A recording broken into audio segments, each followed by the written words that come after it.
भरी मीडिया में जब उसने माना कि सैंड पेपर से बॉल टेम्परिंग का आइडिया उसका था, तो इस बात से पूरी तरह से क्रिकेट ऑस्ट्रेलिया हिल गया और उस खिलाड़ी पर 1 साल का बैन लगा दिया गया।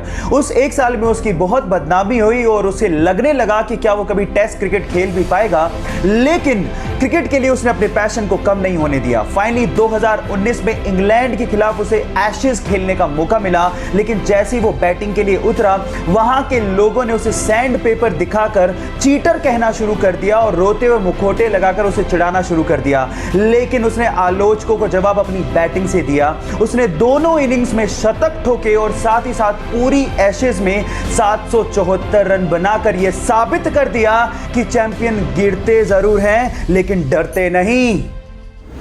जब वो पैदा हुआ तो उसके शरीर में 40 फ्रैक्चर्स थे। डॉक्टर्स ने कहा कि 2 दिन से ज्यादा तक जिंदा ही नहीं रह सकता, लेकिन वो कहते हैं ना, जाको राके साइया मार सके ना कोई, कुछ ऐसा ही हुआ, वो बच्चा जी गया।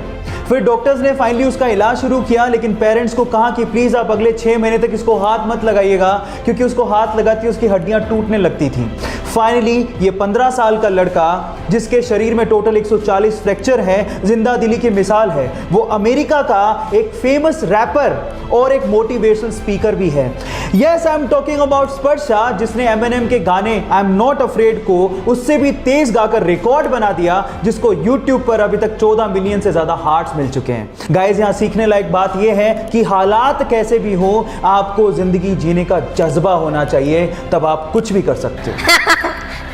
Thank you. वो हरियाणा में एक सरकारी कर्मचारी था। उसके बाद उसने रिटायरमेंट लिया, लेकिन रिटायरमेंट के बाद उसकी जिंदगी पूरी तरह से बदल गई। वो डिप्रेशन का शिकार रहने लगा। उसे physical problems, medical problems, mental problems तक होने लगी।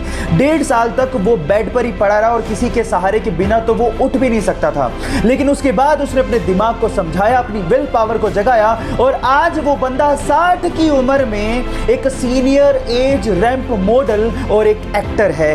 Yes guys, I'm talking about Dinesh Mohan. Guys, यहाँ सीखने लायक बात यह है कि अगर आप कुछ भी जिंदगी में नया करना चाहते हो तो age is just a number. उम्र चकी रखिया, स्पिरिट होनी चाहिए। जेफ बेजोस दुनिया के सबसे अमीर लोगों में शुमार है इनका नाम। जी हाँ guys, the richest person on this earth planet. लेकिन इसके बावजूद भी उनका डाउन टू अर्थ नेचर देख के आप लोग हैरान रह जाओगे। यह हमें तब देखने को मिला जब ये इसी साल जनवरी में इंडिया आए और अमेज़न की तरफ से, जी हाँ, अपनी ही कंपनी की तरफ से एक डिलीवरी मैन बन गए और एक जगह उन्होंने अमेज़न की तरफ से प्रोडक्ट को डिलीवर भी किया। गाइस, अब आप समझ चुके होंगे कि अमेज़न इतनी ऊंचाइयां क्यों छू रही है। जब नेतृत्व ही इतने कमाल का हो तो कंपनी ऊंचाइयां छुएगी ही।